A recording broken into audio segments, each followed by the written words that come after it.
A number of people have asked me, since we've been over in Utopia for Mass, where those paintings came from, the two angels and the crucifix scene in the center. And so I thought rather than just to write an article about it, I'd introduce you to Ralph Diaz, who painted them, and we can talk a little bit about his process and where that came from. First of all, you did it for St. Isidore, because you spent the better part of a year in the Alumni Center. Yep. Setting those things up, setting up that one large room as a church every week. Every week, taking them down. When St. Isidore was finished with them, then Ralph came to me and asked if we wanted to use them over here while we were in our temporary space. And I said, by all means, yes. So, Ralph, could you kind of explain what your inspiration was and where all this came from? Well, hi, everybody. It all started out, I guess, getting an idea of what St. Isidore's was going to look like from talking to Father and the architect, and getting an idea at least, because what I wanted to do was create something that was going to give a little bit of the effect of what you were going to see when you got in there. It is a very, I would call it an old world church. And so I kind of went looking for pictures that brought in that aesthetic, and I found on the internet, of course. So the angels I found were actually from Hagia Sophia. They are out of a church in Sicily. They were in the apse of one of the churches, and I just thought they were very linear, very similar in style, and I thought these would be perfect to go side by side of the crucifix. And so I used one of them and actually started out the process of drawing it on paper first, and then the process of gridding it so that I can enlarge it on a bigger span. Of course, the span that I enlarged it to was about a 4 foot by 8 foot canvas. And so in old world times, as far as Michelangelo was concerned, he would do something similar to this and literally take that painting and grid it out and enlarge it.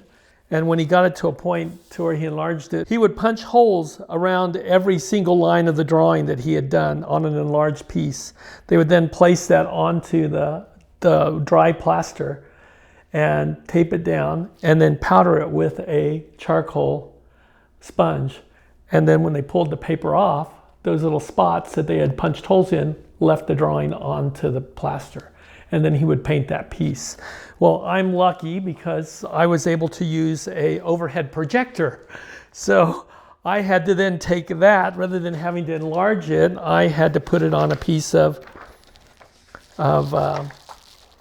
clear acetate so that I could put it on that overhead projector and enlarge it and pull it back as far as I needed to so it would be big enough to fill my frame. And then I redrew it onto the big canvas. And then from that, I started to paint.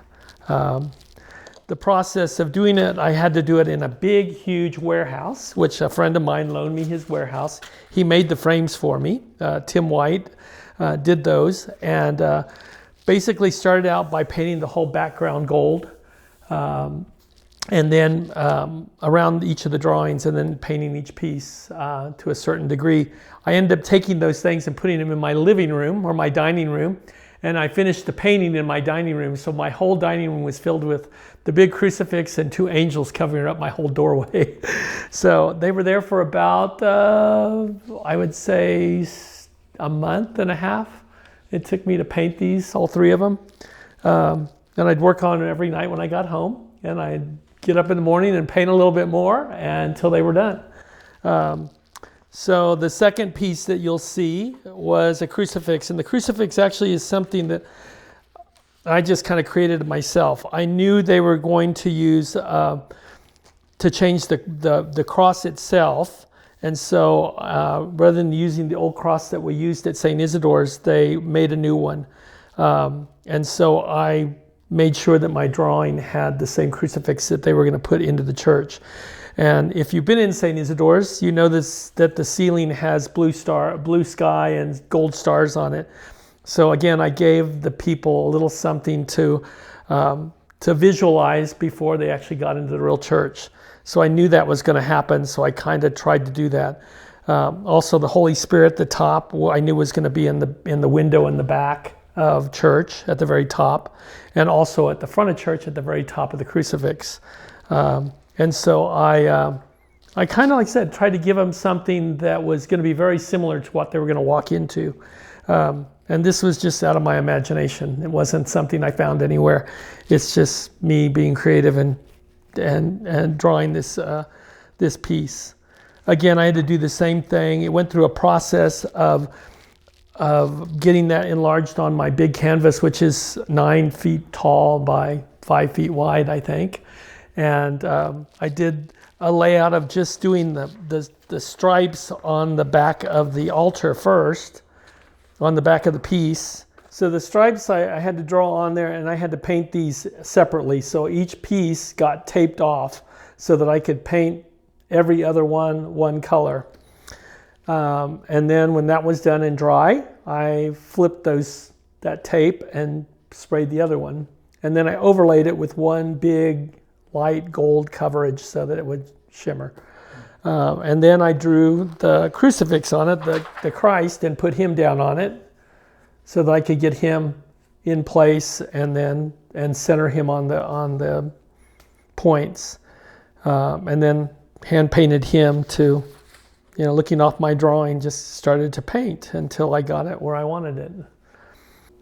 And I'm guessing you can't just walk into an art store and buy canvases that large. No. And I had to stretch those myself. I've never stretched a canvas in my life, and that was the first time I've ever stretched canvases. It was a lot of fun. It was a great experience, and I was glad I got to do this for the church. And it, like I said, gave us, made the space feel a little bit more ecumenical. So people could enjoy it. The first mass we did online, people were commenting, I can see the air conditioner things on the wall and the light switches.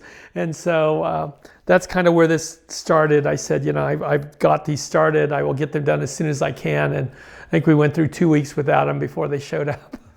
So I'm very glad that you all are able to use these in the church, in the Utopia Room for now while you're doing this renovation. It's going to be beautiful.